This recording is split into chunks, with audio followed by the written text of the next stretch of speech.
Nosotros le proponemos un primer bloque que tiene que ver con la participación de los trabajadores en la gestión económica, con énfasis en el incremento de la producción, la productividad y el mejoramiento de sus ingresos, donde aquí abordaríamos todo el tema del papel de la participación de los trabajadores en las asambleas de afiliados y de representantes, el tema del proceso político que desarrollamos año tras año, la contratación económica, el aseguramiento del plan, la ejecución efectiva del presupuesto, el ahorro. Un segundo momento en el tema del comportamiento de la productividad y el salario a partir de la normación, la innovación tecnológica, la efectividad de las formas y sistemas de pago y todo lo relacionado con las perspectivas que tenemos a partir de la implementación de las directivas del año 2014. Y en un segundo momento ya abordaríamos el tema de la emulación socialista desde el centro de trabajo como un importante instrumento para impulsar todos estos incrementos productivos, la eficiencia y estimular el reconocimiento a las mejores experiencias y resultados. Y así también, en un tercer bloque, hablar del aseguramiento financiero y material de los planes temáticos y la tramitación oportuna de las innovaciones y la remuneración a los innovadores. Nosotros hemos recibido un gran número, debo informarle a la presidencia que tenemos la solicitud de más de 70 personas que han pedido expresarse y bueno, vamos a comenzar y le cedo la palabra al compañero Carlos Pablo Santos Finalé de la empresa de extracción de petróleo de Centro del Sindicato de Energía y Minas. Muy buenos días. Saludos a los compañeros que integran la mesa, a todos los delegados. Es para mí un gran honor participar en esta comisión y precisamente el tema que yo proponía era la eficiencia económica, el papel de los trabajadores y la... Claro que me voy a tener que ver involucrado en hacer un conecto, primero porque soy economista viejo, o viejo economista con 70 años, 53 en la economía, pero soy también viejo miembro del sindicato y también fundador de la... Entonces voy a tener que conectar para, si ustedes me lo permiten, que sea un poquito más. En primer lugar, para comenzar, el papel de la asamblea de afiliados. La asamblea de afiliados la considero yo, desde mi punto de vista, el escenario, el evento más importante que tiene el movimiento sindical para actuar con el colectivo de trabajadores. Es decir, no solamente representarlo y sindicalizarlo, es movilizarlo. Pero para movilizar a alguien, a trabajadores o alumnos, hay que estar preparado. Entonces es ahí el primer aspecto, que los dirigentes sindicales tienen que estar bien preparados. Y nosotros también tenemos que ser partícipes de eso. No solamente tenemos que desearle que esté preparado, sino prepararlo. Ahí también está la ANEC. También me tengo que meter en ese problema porque también soy fundador de la ANEC. Y entonces tenemos que preparar también a ese para que él pueda actuar. Y esto sobre todo en la preparación previa de la asamblea. Raúl lo estaba explicando, lo ha hecho siempre. La clave del éxito está en la preparación de cada detalle. Una asamblea de representantes, lo que usted va y no te prepara, usted pierde el tiempo. Es un ejercicio burocrático. Tiene que primeramente revisar el informe de la administración, cada detalle, el cumplimiento del plan, las normas de consumo, la protección laboral, en fin, y que él pueda estar en disposición de aglutinar todas aquellas cosas bien preparadas, cómo ha sido el resultado de las comisiones de trabajo, de emulación, y después entonces presenta a los trabajadores. Es decir, que cuando ya va a asamblea de afiliados con sus trabajadores, no hay que improvisar, ya se tiene una preparación de los aspectos clave y para darle una información detallada por los aspectos que suban en problemas vitales como la organización del trabajo, la alimentación, la ropa, la calidad, etc. Entonces, yo le concedo mucha importancia a eso. Primero, a la preparación previa. Soy del criterio que en los últimos 5 años el ejercicio de presentación a los trabajadores del plan de la economía ha ganado en calidad. Pero creo, y no lo digo solo por el municipio que represento, sino por vivencia que hemos tenido en la propia provincia de Artemisa, provincia en experimento, en la cual pueden pasar muchas cosas a partir de las propias características del experimento. Pero por ponerle un ejemplo, nosotros los dirigentes sindicales desde el mes de mayo, bueno, siempre nos estamos preparando. Nos exige la dirección de la central prepararnos. Y se hacen incalculables esfuerzos para que el dirigente sindical se prepare. A partir del mes de mayo, junio, julio, comienza ya la presentación de la cifra a los consejos de la administración, al ministerio. Comienza entonces el secretario, los dirigentes sindicales, en la preparación de sus dirigentes sindicales de base, en la elaboración de los cronogramas, en las coordinaciones, pero desgraciadamente todavía hoy, después que hacemos esas cosas, sucede que se demora la aprobación de la cifra, que se demoran las cifras después que están aprobadas en llegar a los territorios, y que se demora después que está en el territorio la desagregación de la cifra por colectivo. Yo considero, para ir concretando, que después de la aprobación de esta cifra por los organismos administrativos superiores, debe haber un mayor seguimiento, sobre todo en lograr esa desagregación y que llegue al último trabajador la cifra que le corresponde a su centro, para que el hombre de verdad pueda sentirse dueño de los medios y no vean el ejercicio de presentación del plan de la economía como algo formal, que desgraciadamente todavía hoy hay colectivos en los que eso sucede. Yo creo que lo primero que nosotros estamos en la comisión donde estaba ubicado el tema de la eficiencia económica y la participación de los trabajadores. Recientemente nosotros terminamos el proceso de discusión del documento base con todos nuestros trabajadores y yo creo que en alguna medida, tanto en esta comisión como en el propio Congreso, nosotros tenemos que ser capaces de haber interpretado los pronunciamientos y las preocupaciones de los trabajadores para que en alguna medida se vean reflejados acá en el Congreso. El primer asunto que yo he dirigido a este proceso, que he identificado, la mayoría de los trabajadores reconocieron la utilidad de la Asamblea. Por lo tanto, el primer principio es que nosotros no podemos renunciar a la Asamblea. Pero a la vez que la mayoría de los trabajadores reconoció la utilidad de la Asamblea, no en pocos lugares también se planteó que hay dificultad en su realización y que en muchos lugares es formal. Por lo tanto, nosotros en el Congreso no estamos a discutir cómo vamos a resolver eso y qué nos vamos a proponer. Ahora, un concepto que en mi opinión es clave y en algunos lugares lo hemos tenido que corregir. La Asamblea no es la Asamblea del sindicato, es la Asamblea de los trabajadores. Y esto tiende a confusión. Yo creo que va más allá de la asamblea de afiliados. Porque si vamos a discutir la economía, vamos a discutir la de producción, no es solo con los afiliados, es con todos los trabajadores. Eso es un primer asunto. Ahora, segundo asunto, yo creo que es un problema que tenemos que discutir a fondo. Es necesario sacar la asamblea de la formalidad. El problema no está que la asamblea no se haga. Ya la asamblea se está haciendo. El problema está que no se está haciendo bien. Y nosotros tenemos que buscar por todos los medios hacerla bien. Segundo asunto, aquí varios compañeros han referido al tema de que es el espacio más importante. Yo quizás ser absoluto es malo, pero me parece que es el único espacio importante que tiene la propia administración a discutir los asuntos que tienen que ver con los resultados del colectivo. Y a eso nosotros no podemos renunciar y tenemos que hacer cada día que este espacio sea efectivo. Ahora, ¿dónde está el problema? Que hoy tenemos presencia. A veces hablamos 96% asistencia, 98%. Eso es presencia. ¿Qué nos falta? Participación. Si nosotros no logramos la participación en la asamblea, de hecho, si no hay participación, no hay compromiso. Y aquí, compañeros, se refirieron a la discusión del plan. Cuando usted va e informa cifras, muchas veces no entendible, no hay participación de los trabajadores, no hay compromiso con ese plan. Y lo más malo que no puede ser a nosotros pasar en el orden político y no solo económico, es que los trabajadores no estén preocupados por los resultados de ese plan. Ese es un asunto. Ahora aquí varios compañeros lo hablaron, yo creo que es bueno repetirlo. La preparación. Pero la preparación no es de afuera, la preparación es en el lugar.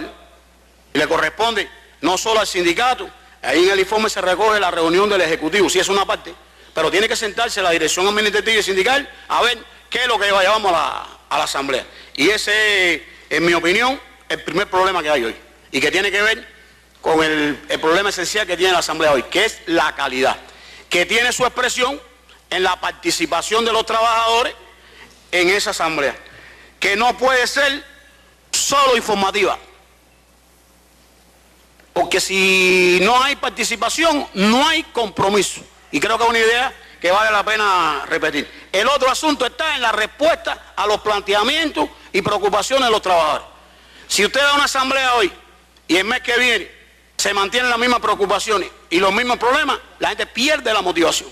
Y entonces te dice, ¿a qué voy a la asamblea? Y entonces creo que es una arista de la formalidad.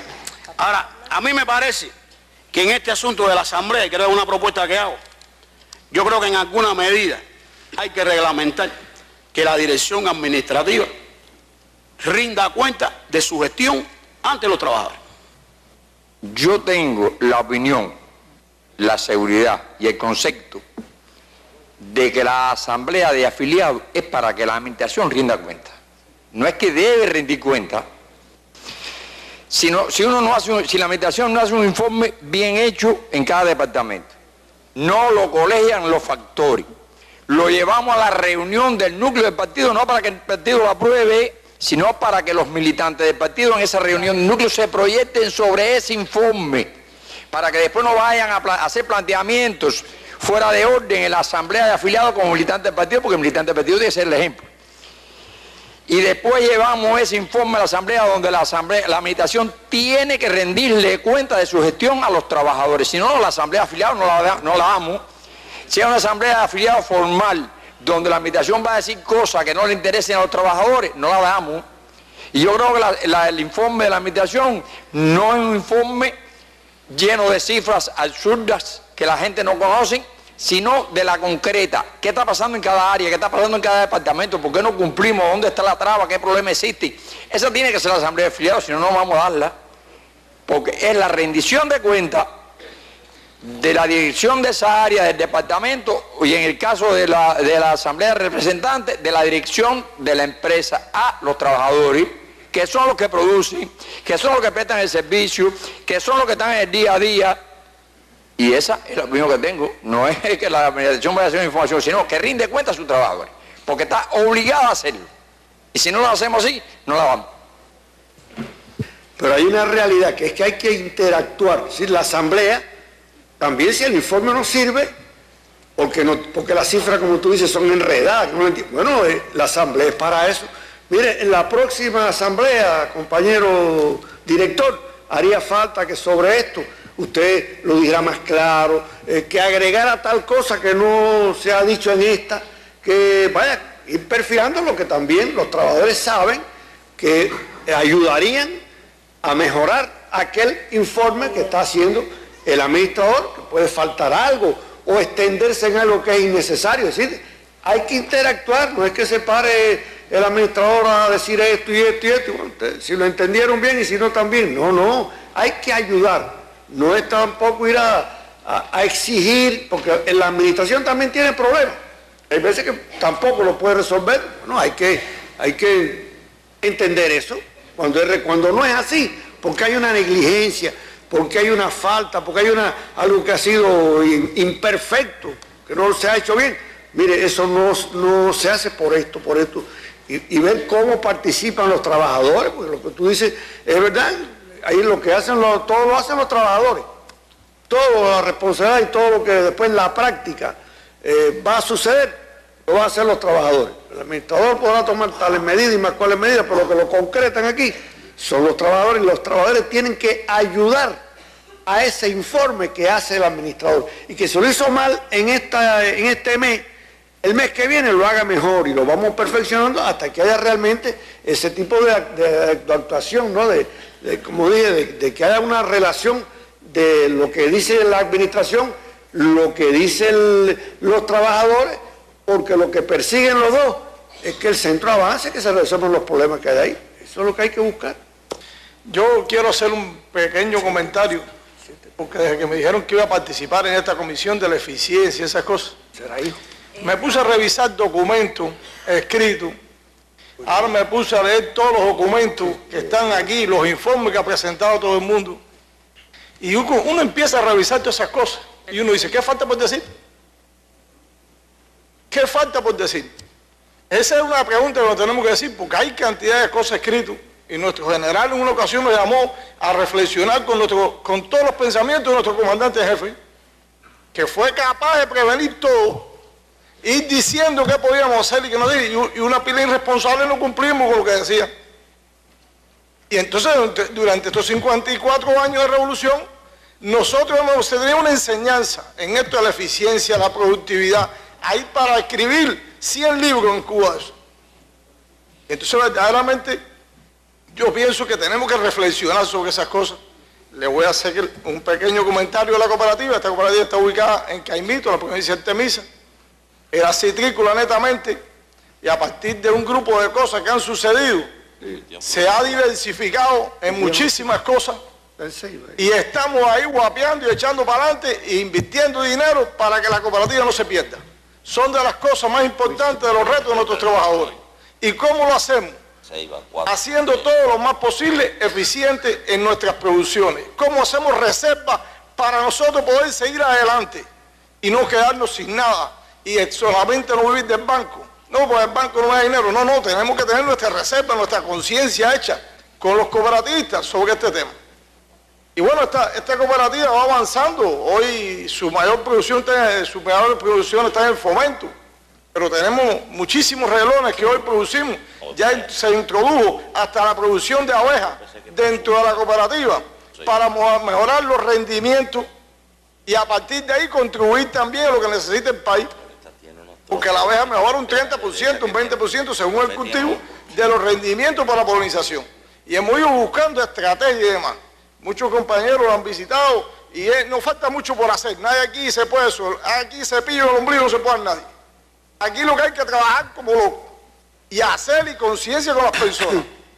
Y nosotros verdaderamente tenemos esa diversificación. Y yo decía una pregunta también a mis cooperativistas cuando me eligieron. Bueno, ¿qué nosotros le podemos demostrar al Congreso de Eficiencia? ¿Cuáles son nuestros conocimientos? ¿Cuáles son nuestro actuar de verdad en la eficiencia? Ese conocimiento, esa palabra que está asociada a la productividad. Entonces, cuando empezamos a buscar en la base, a la gente le falta mucho conocimiento. Entonces, hemos tenido que dar la tarea en la asamblea de capacitación, porque la eficiencia está relacionada fundamentalmente con los costos, rendimiento y calidad. Si esos tres factores no los asociamos, olvídense de la eficiencia, todo lo demás cuento. Entonces son de las cosas que verdaderamente los trabajadores tienen que tomar conciencia, porque a veces tenemos un producto bueno y la manipulación lo echamos a perder por no tener conciencia. Y invertimos dinero y demás esas cosas. Y bueno, nosotros dentro del programa que tenemos es la capacitación de los cooperativistas, de los técnicos que hoy no son, es decir, los más capacitados, en la formación de hombres de campo, porque hoy tenemos un gran reto.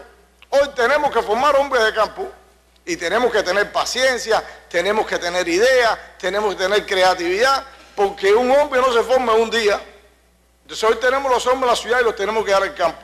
Esos hombres hay que formarlos con una conciencia productiva, y que es lo que necesita nuestro pueblo, nos está pidiendo todos los días por la sostenibilidad alimentaria y por los problemas que enfrentamos todos los días en este mundo que vivimos. Y si no garantizamos eso, no vamos a garantizar nuestra existencia. A ver, durante todo el proceso preparatorio al Congreso, en el cual sostuvimos casi durante más de un año un amplio debate sindical en las bases, estuvimos reafirmando la idea que para que este fuera un Congreso verdadero, lo primero era que tenía que convertirse en un Congreso de aporte, enterrando sobre todo las consignas y las exhortaciones, y que el reflejo de esa madurez política que tiene nuestra clase obrera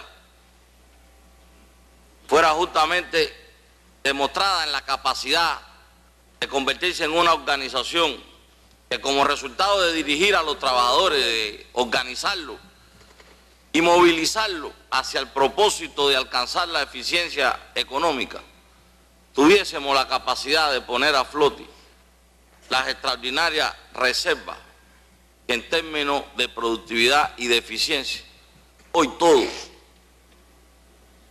reafirmamos con conciencia que está presente en todos los lugares. Por eso, esta comisión le denominamos la batalla por la eficiencia económica una tarea estratégica, porque es justamente eso. la eficiencia económica tiene que ser para nuestro país, pero sobre todo para los trabajadores, una tarea de naturaleza estratégica. Porque si no hay riqueza, no habrá satisfacción de las necesidades. Y su impacto justamente trasciende, como dice el informe, en aquello que es para los obreros lo más importante, que son sus ingresos, su salario.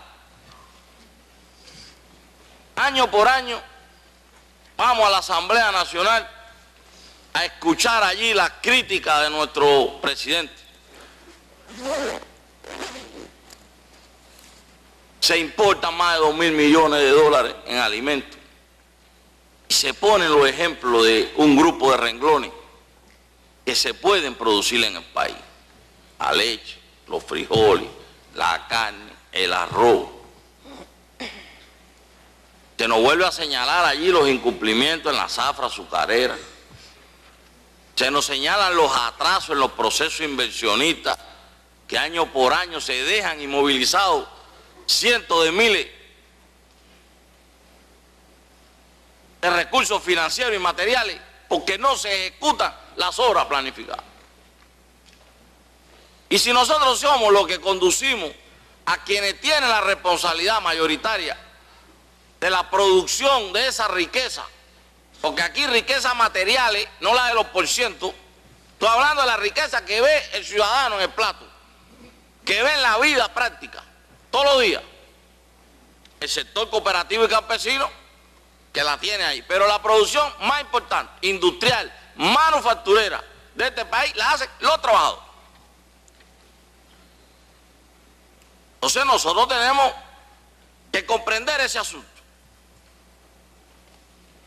Pero la interpretación de esa tiene que revertirse en una transformación con métodos más creativos de lo que hasta ahora hemos estado haciendo. Y acostumbrarnos a que nosotros tenemos derecho, como tenemos deberes. Nuestra Constitución reconoce la participación de los trabajadores en la discusión de los planes de la economía. Está en su artículo 16, bien clarito. El Código de Trabajo que acabamos de discutir deja bien claro también la responsabilidad compartida, como ya se señaló aquí, con la administración en la discusión de los planes de la economía. Porque yo sí subrayo la idea que dijo aquí Castanedo. Si no hay discusión conmigo, si yo no soy parte aportadora de los criterios que se formulan para la constitución de un plan, yo no me siento comprometido con él. Y por eso el año pasado derivamos la experiencia de discutir eso, pero no con todo el mundo, ni en una gran asamblea grande de esas, que ahí hablan tres. Nosotros tenemos mecanismos orgánicos, estatutarios, reglamentarios, que nos dan la posibilidad a través de la Asamblea de Representantes ir a una discusión cortica con el mandato del área, del colectivo, a ese que puede aportar a la conformación de un plan más objetivo, porque después que lo aprueba la Asamblea, los trabajadores no tienen ninguna posibilidad de modificar, porque no es su facultad.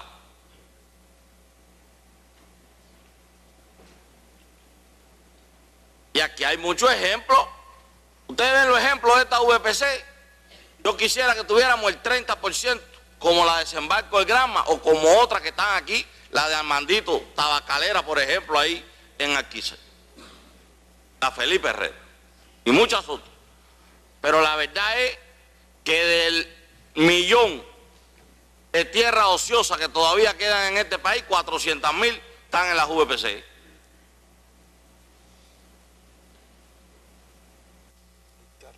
En hectáreas, sí, 1.000.000 de hectáreas de tierra ociosa, 400.000 hectáreas están en la VPC. Renglón importante, productivo de este país, dirigido a la sustitución de importaciones o a la generación de renglones exportables, año por año se incumple. ¿Y cuál será el aporte entonces real de nosotros a eso?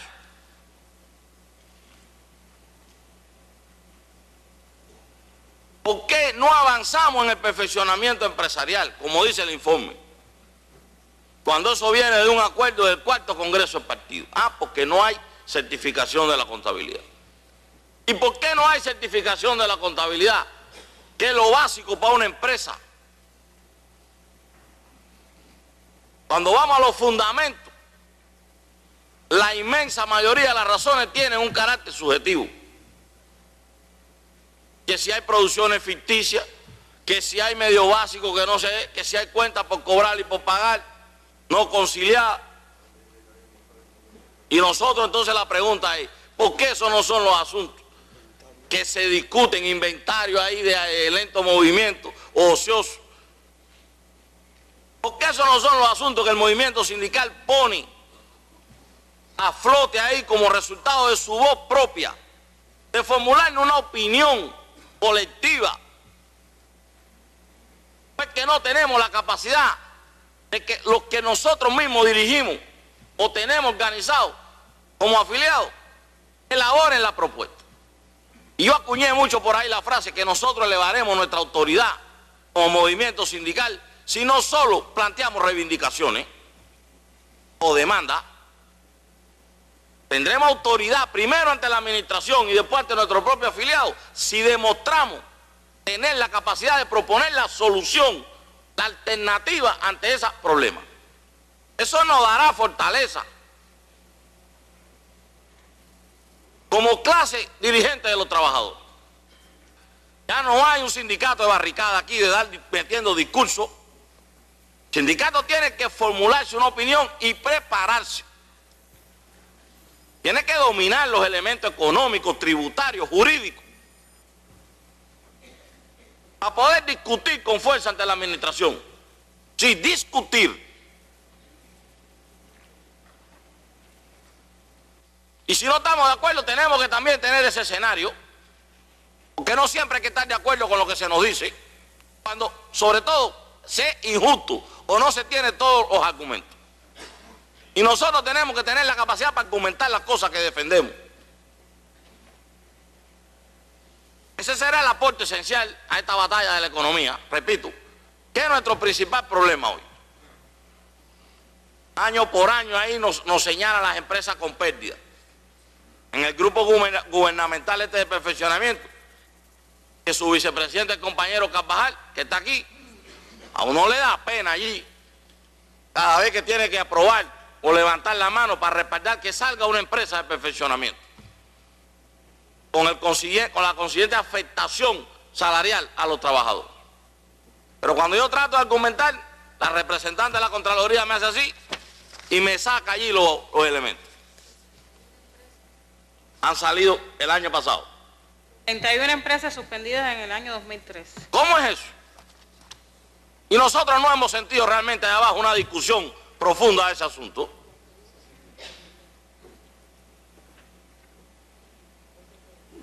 Una empresa de perfeccionamiento, los obreros tienen ventaja en los incrementos salariales que van desde los 70 pesos hasta los 200, de acuerdo a la escala salarial que tenga el trabajador, el pago adicional.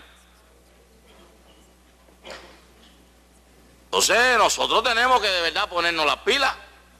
El plantel industrial de este país se aprovecha hoy solo un 30%. Y los resultados los estamos evidenciando. Aquí lo dice el informe, hay una migración laboral importante que está generando una descapitalización de la fuerza de trabajo. ¿Pero qué va a defender el sindicato?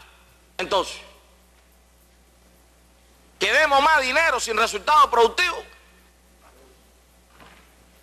¿O vamos a defender de verdad que primero creemos la riqueza? Y cuando tengamos la riqueza, entonces puede haber una mejoría de los ingresos. Yo creo que todos comprendamos eso, que es el verdadero pensamiento que tenemos que promover. Porque si no, lo que estaríamos generando son procesos inflacionarios, con emisión de dinero que no tienen después respaldo en bienes y servicios en la economía. Y durante todas las asambleas en la provincia, en los municipios y en los centros lo discutimos abiertamente. Si es verdad que el salario hace falta, y nosotros respaldamos también que hace falta, pero lo que no seríamos es lo suficientemente responsables si proclamamos aquí un incremento salarial general, cuando nuestra economía no tiene las condiciones objetivas hoy para respaldarlo. Pero por eso están esas premisas. Ahí están los indicadores directivos, se han quitado un grupo de obstáculos. Después Carvajal, Margarito o la ministra Lina pudieran argumentarlo. Entonces yo creo que aquí las experiencias positivas que se han puesto, otras que seguramente se pondrán, lo que tiene es que llevarnos al pensamiento, a fertilizar en todos nosotros la suficiente conciencia de que lo primero es crear la riqueza, lo primero es elevar la producción del trabajo, lo primero es elevar el aprovechamiento de la jornada laboral, lo primero es asegurar una superior disciplina en el trabajo y complementarlo, como explicó también aquí Castanedo, con otros asuntos que hoy también no favorece el incremento de la productividad. Lo discutimos con el Ministerio de Economía, sí, el movimiento sindical tiene ejemplo de que se producen muchas veces intermitencias en los aseguramientos materiales, se dilatan las importaciones, hay demora en el aseguramiento material. El contrato no acaba de constituir un elemento de verdad de dirección. Lo que se señaló aquí en materia de organización y normación del trabajo, está en el informe. Eso también es verdad que está afectando. Pero yo creo que nosotros tenemos que ir a discutir los asuntos, eso, sobre todo de naturaleza subjetiva. Subjetiva. Es común llegar a un colectivo y si me dieran esto, si me dieran aquello, si yo tuviera esto, y la pregunta inmediata es, ¿y con lo que tú tienes, estás haciendo todo lo que puedes hacer? ¿Estás aportando todo lo que puedes aportar?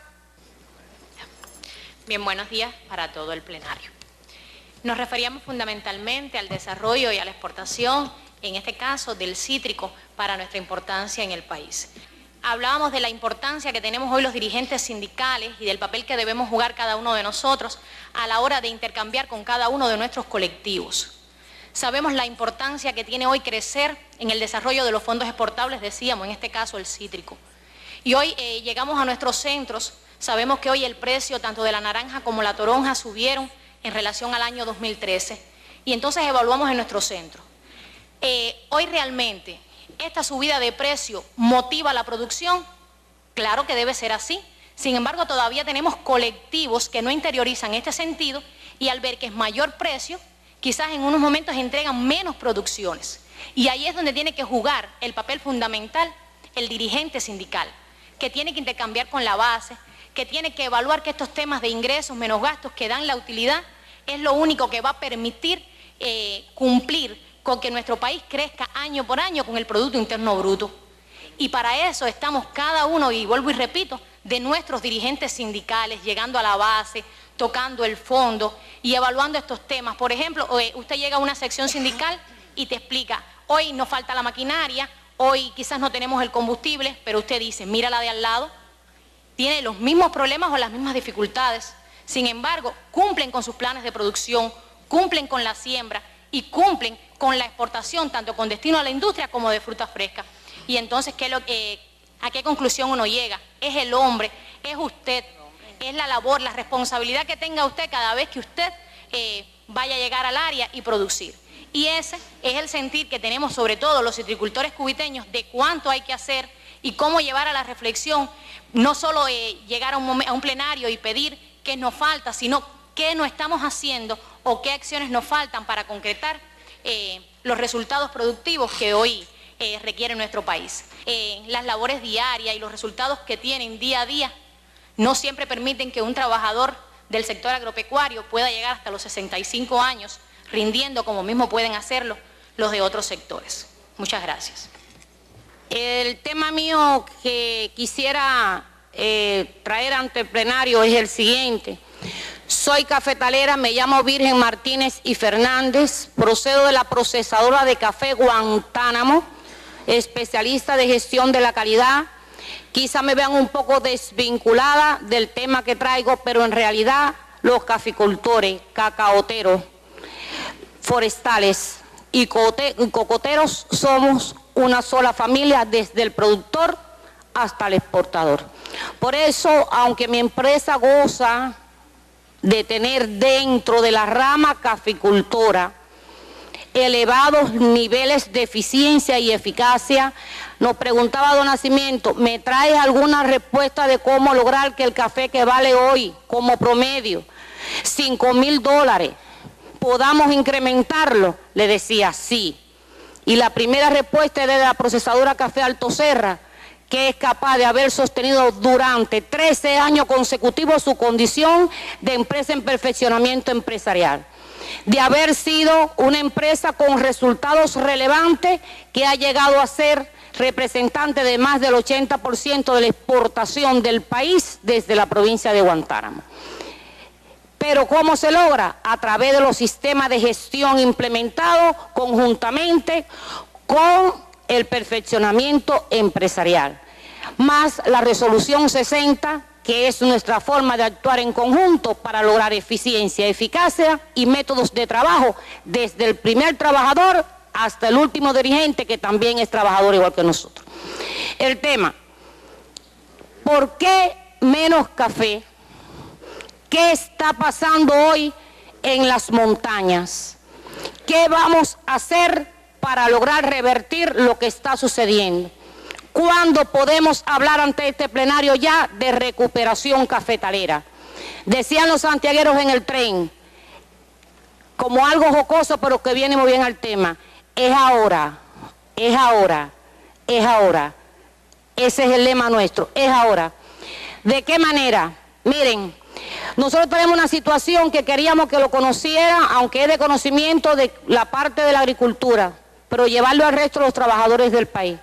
Nuestras montañas, decíamos ayer, no hablamos del trabajador rural, no hablamos de la población rural, hablamos del montañés, donde están 4 producciones de montaña que constituyen fondo exportable igual que el cítrico, y nos estamos quedando sin gente.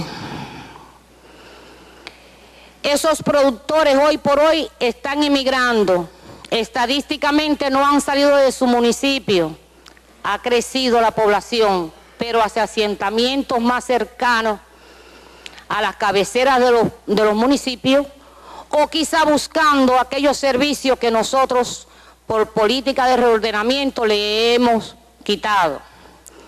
Digamos, las escuelas de los niños, 3 y 5 kilómetros los hijos de nuestros productores tienen que caminar a diario.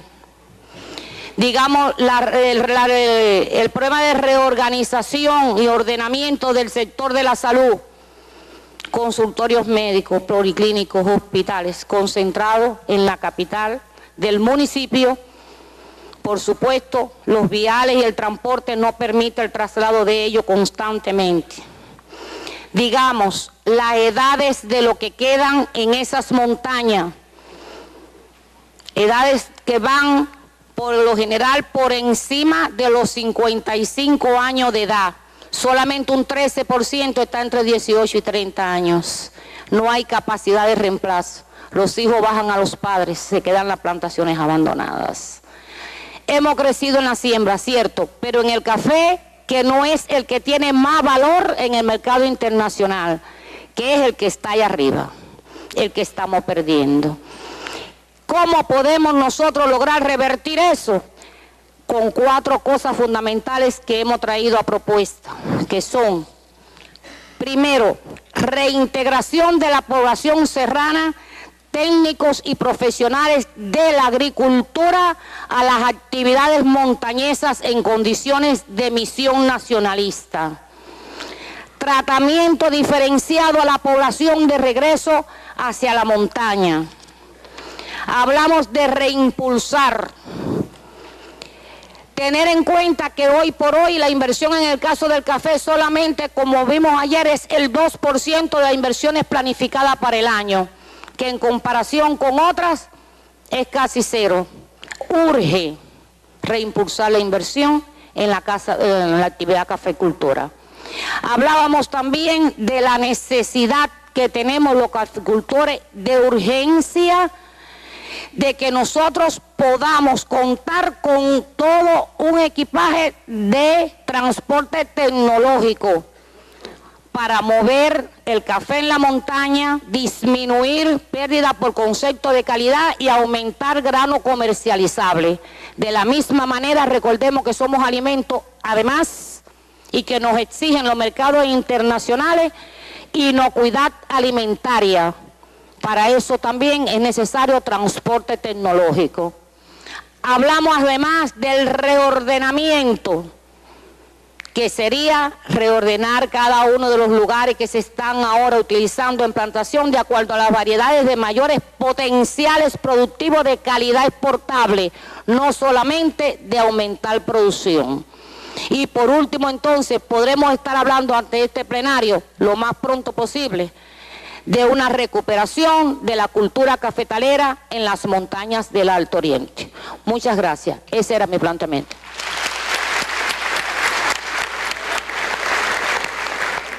¿Y cómo no? Bueno, no, yo quería hacer una aclaración, porque lo que plantea la compañera es una realidad en todos los lugares, y ella quiere, en sentido general y con las mejores intenciones, como es lógico, revertir todo eso que existió en momentos anteriores, inclusive, bueno, que la gente vuelva a las montañas, que se lleven contingentes, etcétera, y eso hay que vivirlo ya o atemperarlo a la situación que tenemos. Hay cosas que no podemos volver atrás.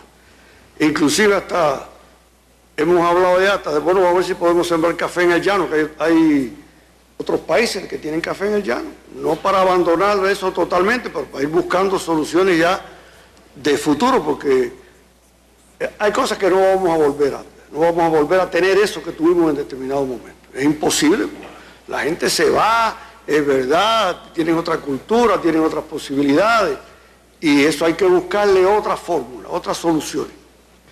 Ella plantea cosas muy concretas, y yo lo digo porque en eso yo he participado. Y aquí saben los problemas de las escuelas. Es verdad que había escuelas para un niño, para 2 niños, para 3 niños, con una plantilla que tenían 4, 5 y 6 personas. El maestro, el que atendía la escuela, algunas le pusieron un huerto, el sereno de la escuela, muchas veces eran del propio Batey y eran hasta la familia del niño, la plantilla de la escuela, para decir todas las cosas como hay que decirlo. Y así eso era insostenible, realmente. Fueron cuestiones de un momento y entonces sí es verdad que tienen que caminar más, se les buscó problemas de transporte, eso lo organizó educación. Y eso no es sostenible. No podemos mantener eso. Pero igual pasa con la salud. La salud, en estos días hemos estado discutiendo esos problemas de la reestructuración. Bueno, debe de haber la atención primaria, que es lo que tiene que haber en las montañas. La atención primaria es el consultorio con el médico o la enfermera. Ahora, determinados equipos, especialistas, la salud pública tiene que ser un escalonamiento. Lo que está en una ciudad con X miles de habitantes, en equipos, especialistas, etcétera, no puede haber lo mismo en un pueblo chiquito y mucho más allá en un Batey y mucho más allá en un caserío. Eso es así. Y la atención primaria en toda Cuba está garantizada con una proporción de médicos por habitante, está entre los 5 países mejores del mundo. Y se lo digo, contando los que no están aquí, es decir, podemos decir, bueno, pero en Cuba hay tantos miles de médicos afuera. No, sin contar eso, yo dije contando, sin contar esos que están afuera, es decir, los que tenemos. La salud pública tiene una distribución de médicos por habitante entre los mejores 5 países del mundo. Y en Guantánamo no es la excepción, porque estuvimos hace 10 o 12 días discutiendo ese problema. En todo el país fuimos y llegamos a Guantánamo hace como 15 o 20 días. Y lo discutimos, y donde no queda más remedio, porque lo que viven son 200 personas, por lo menos hay una enfermera. Pero donde hay 900, donde hay 800, hasta, bueno, menos de 1000, hay un médico. Bueno, después viene si está bien, si cumple, si no cumple, que sabemos que todavía hay tela por donde cortar, pero hay un médico, está designado y está ahí, y el consultorio y se garantiza. Ahora no podemos tener en los lugares determinados equipos, especialistas, eso no hay país en el mundo que pueda sostener eso, es ilógico además. Y realmente, bueno, eso es una cuestión que no tiene otro tipo de solución, lo digo para hablar con la franqueza que en otro momento estuvimos acostumbrados y teníamos de todo eso, y distribuimos algunos equipos que los pusimos en lugares que después, mire, ya se rompieron, no hay mantenimiento, no hay esto, no se pueden mantener, no se pueden tener, necesita el especialista detrás, todo eso lo hemos analizado, ¿no? Entendemos desde el punto de vista de una comparación con lo que había en ese sentido, puede la compañera tener, pues está diciendo la verdad, fue así. Pero nosotros hemos hablado también de tener un sistema que sea estable, que sea también sostenible, y eso la vida está demostrando que no era sostenible. Se empezaron a romper los equipos y tuvimos que empezar a recogerlos, y a no poder sustituirlos, porque no podemos. Además, si no podemos económicamente, hay que decirlo también que no hay sistema de salud pública que aguante eso, en el mundo, en ningún país. El más rico del mundo no puede soportar eso. Hay que decirlo para que lo sepamos. Garantizamos la asistencia primaria a esos niveles de la montaña. Y después lo que puede haber en los hospitalitos, que hay también consultorios en Santa Catalina, en Yatera, en Maicí, allá en Los Llanos, bueno, lo que ya conoce más o menos. En esos lugares sí hay ya más de un médico, en algunos lugares hay laboratorio, así como se está garantizando eso. Por lo tanto, yo lo aclaro porque no es solo de Guantánamo, es de todas las zonas montañosas. Y se han tomado esas medidas. Y con las escuelas también pasa. Lo otro, que yo, de lo que ella solicita, equipo y recursos, está pidiendo recursos para el cacao, es verdad, todo eso que necesitan, nadie puede obviar que esas son necesidades para poder producir. Pero bueno, todo eso está enmarcado también en los problemas que estamos hablando aquí, de que tenemos que ver de dónde sacamos el dinero, de dónde buscamos primero los recursos para poder ir incrementando, porque no vamos a renunciar a la producción de café. Ahora tenemos que ver qué modificaciones se le introducen, inclusive ir pensando en el futuro, en el tener café en lugares ya más fácil acceso para poder mantener y si se puede incrementar, porque por ejemplo, Vietnam tiene la mayoría del café, lo tiene en el llano. Y es el segundo país ya productor de café del mundo, creo, o exportador, segundo o tercero, ¿no? Exportador, y no lo tiene en las montañas, la mayoría lo tiene en el llano, así que eso hay que trabajar en eso, no es una solución para mañana, pero no tenemos que pensar en eso. Bien, hasta aquí.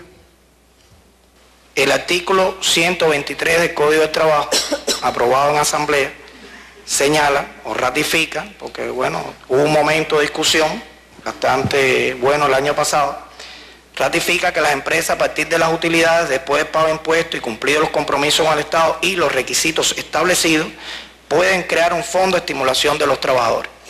¿Qué ocurre? Que el año pasado se crea la resolución 244 del 2003, que establece el procedimiento para el otorgamiento de los estímulos por la eficiencia económica a los trabajadores por los resultados obtenidos a partir del 2002, cuyo objetivo, como bien lo señala, es flexibilizar el sistema de análisis y aprobación del estímulo por la eficiencia económica a los trabajadores y establecer las bases para su otorgamiento. Pues bien, los requisitos, como bien establece este reglamento, es cumplir el plan del año en indicadores como producción de bienes y servicios, ventas netas totales, ventas con destino a la exportación, la utilidad y el aporte por el rendimiento de la inversión estatal. No tener auditoría evaluada deficiente o malas al cierre del periodo y no tener adeudos vencidos con el fisco. Si todo eso se cumple, usted puede distribuir, pero ocurre que en el citado reglamento se establecen 9 principios donde empiezan las contradicciones.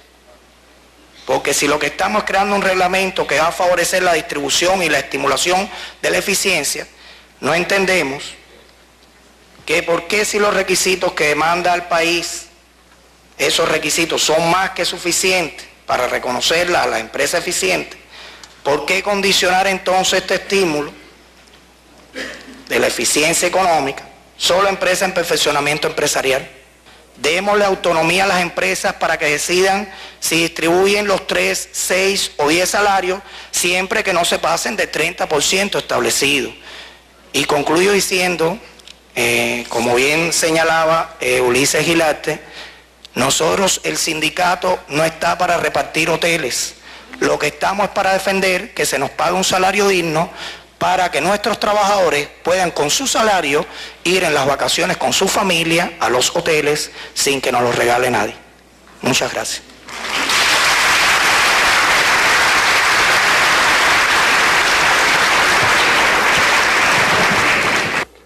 Proyecto dictamen de la Comisión de Trabajo número 2 del 20 Congreso de la Central de Trabajadores de Cuba. La Comisión número 2 del 20 Congreso de la Central de Trabajadores de Cuba sesionó en el local que ocupa el Salón Plenario del Palacio de las Convenciones con la participación de 400 delegados y 31 invitados, los que realizaron 27 intervenciones que analizaron los asuntos referidos a la eficiencia económica y las acciones del movimiento sindical para su materialización práctica. Después de un profundo debate, considero proponer al plenario de este Congreso el siguiente proyecto de acuerdos. Primero, ratificar que los trabajadores son partícipes activos en la implementación de los lineamientos de la política económica y social del Partido y la Revolución, así como el cumplimiento de los objetivos de su primera conferencia nacional y los de nuestra organización. Segundo, prestar especial atención al estado del control interno y en él a la certificación de la contabilidad, el comportamiento del ciclo de los cobros y pagos, los gastos e ingresos, el fortalecimiento de las acciones en cada colectivo y el dominio de las normas e índices de consumo para el ahorro, la calidad de la producción, los servicios y la docencia a través de la participación efectiva de los dirigentes sindicales y trabajadores en la gestión económica de las entidades. Tercero, continuar perfeccionando el desarrollo y la calidad de la Asamblea General de Afiliados y Trabajadores, en función de que desempeñen su papel de dueño de los medios de producción pertenecientes al pueblo, estén informados de los resultados alcanzados y eleven su conciencia y cultura económica. Cuarto, promover y favorecer el incremento de la productividad del trabajo y su correspondencia con el ingreso salarial, exigiendo mejores diseños de los sistemas de pago por resultado mediante la realización de estudios de organización del trabajo para su efectiva aplicación que impacten en la elevación de la productividad del trabajo y estén en correspondencia con el ingreso de los trabajadores. Quinto, establecer en coordinación con el gobierno y otras organizaciones acciones de capacitación dirigidas a incrementar la educación y cultura económica de los trabajadores, dirigentes sindicales y cuadros.